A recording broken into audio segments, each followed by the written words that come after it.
ದೇವರಿಗೆ ಈ ಸಮಯದಲ್ಲೇ ದೀಪ ಹಚ್ಚಬೇಕು, ಇಲ್ಲದಿದ್ದರೆ ಅಶುಭ ಫಲ.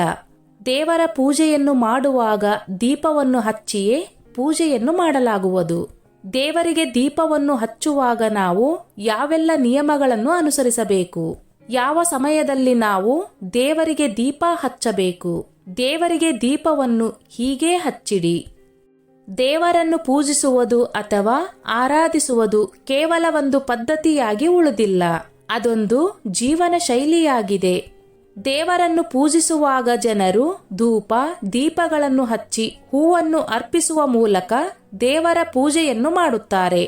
ಇಲ್ಲಿ ನಾವು ದೇವರ ಪೂಜೆಯ ಸಮಯದಲ್ಲಿ ದೀಪವನ್ನು ಬೆಳಗಿಸುವಾಗ ಕೆಲವೊಂದು ವಿಚಾರಗಳನ್ನು ಗಮನದಲ್ಲಿಟ್ಟುಕೊಳ್ಳಬೇಕು. ಇವುಗಳನ್ನು ನಾವು ಮರೆತರೆ ಪೂಜೆಯಿಂದ ಅಶುಭ ಪರಿಣಾಮಗಳನ್ನು ಪಡೆದುಕೊಳ್ಳಬೇಕಾಗಬಹುದು. ವಾಸ್ತವವಾಗಿ ಪೂಜೆಯ ಸಮಯದಲ್ಲಿ ದೇವರಿಗೆ ಯಾವ ದೀಪವನ್ನು ಹಚ್ಚಬೇಕು ಎಂಬುದನ್ನು ಗಮನದಲ್ಲಿಟ್ಟುಕೊಂಡು ದೀಪವನ್ನು ಬೆಳಗಿಸುವಾಗ ಅನೇಕ ರೀತಿಯ ನಿಯಮಗಳನ್ನು ಮಾಡಲಾಗಿದೆ.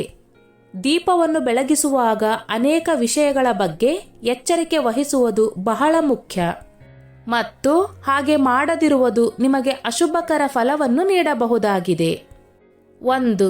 ದೇವರಿಗೆ ದೀಪವನ್ನು ಯಾವ ಸಮಯದಲ್ಲಿ ಹಚ್ಚಿಡಬೇಕು? ಜನರು ದೇವರಿಗೆ ದೀಪವನ್ನು ಬೆಳಗಿಸುವಾಗ ದೇವರ ಗದ್ದುಗೆಯ ಕೆಳಗೆ ದೀಪವನ್ನು ಹಚ್ಚಿಡುತ್ತಾರೆ. ದೀಪದಲ್ಲಿನ ಬತ್ತಿಗೆ ಬೆಂಕಿಯನ್ನು ಸ್ಪರ್ಶಿಸಿದಾಗ ಆ ದೀಪವನ್ನು ದೇವರ ಫೋಟೋ ಅಥವಾ ವಿಗ್ರಹದ ಬಲಭಾಗದಲ್ಲಿ ಅಥವಾ ಎಡಭಾಗದಲ್ಲಿ ಇಡುತ್ತಾರೆ. ಈ ತಪ್ಪನ್ನು ಯಾರೂ ಕೂಡ ಮಾಡಬಾರದು ಎಂದು ಹೇಳಲಾಗುತ್ತದೆ.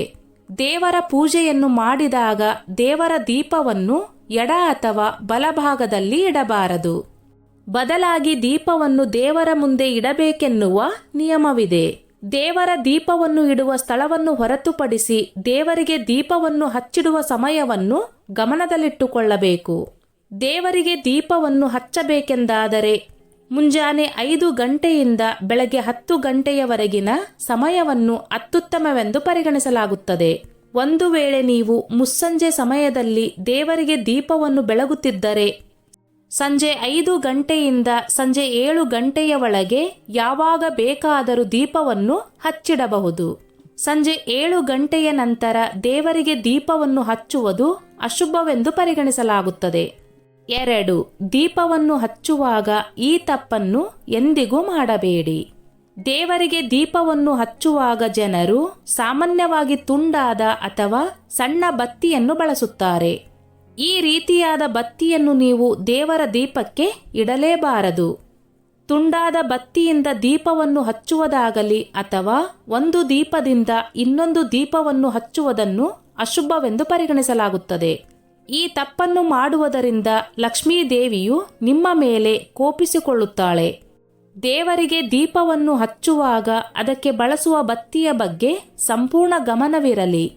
ದೇವರಿಗೆ ತುಪ್ಪದ ದೀಪವನ್ನು ಹಚ್ಚುವುದಾದರೆ ಹತ್ತಿಯ ಬತ್ತಿಯನ್ನು, ದೇವರಿಗೆ ಎಣ್ಣೆಯ ದೀಪವನ್ನು ಹಚ್ಚುವುದಾದರೆ ಹತ್ತಿಯ ಬತ್ತಿಯ ಬದಲು ಕೆಂಪು ದಾರವನ್ನು ಉಪಯೋಗಿಸಬೇಕು ಎಂಬುದನ್ನು ಗಮನದಲ್ಲಿಟ್ಟುಕೊಳ್ಳಿ. ದೇವರಿಗೆ ನೀವು ದೀಪವನ್ನು ಹಚ್ಚುವ ಸಮಯದಲ್ಲಿ ಈ ಮೇಲಿನ ಎಲ್ಲಾ ವಿಚಾರಗಳನ್ನು ಗಮನದಲ್ಲಿಟ್ಟುಕೊಂಡು ದೇವರಿಗೆ ದೀಪವನ್ನು ಹಚ್ಚಿಡಬೇಕು. ಇಲ್ಲದಿದ್ದರೆ ನೀವು ಅದರಿಂದ ಅಶುಭ ಫಲಿತಾಂಶಗಳನ್ನು ಪಡೆದುಕೊಳ್ಳುತ್ತೀರಿ. ಇದು ನಿಮ್ಮ ಜೀವನದಲ್ಲಿ ಅನೇಕ ರೀತಿಯ ಸಮಸ್ಯೆಗಳನ್ನು ಸೃಷ್ಟಿಸಬಹುದು. ಸ್ನೇಹಿತರೆ, ಈ ನನ್ನ ಮಾಹಿತಿ ನಿಮಗೆ ಇಷ್ಟವಾಗಿದ್ದಲ್ಲಿ ದಯವಿಟ್ಟು ಶೇರ್ ಮಾಡಿ, ಲೈಕ್ ಮಾಡಿ ಮತ್ತು ಸಬ್ಸ್ಕ್ರೈಬ್ ಮಾಡಿ.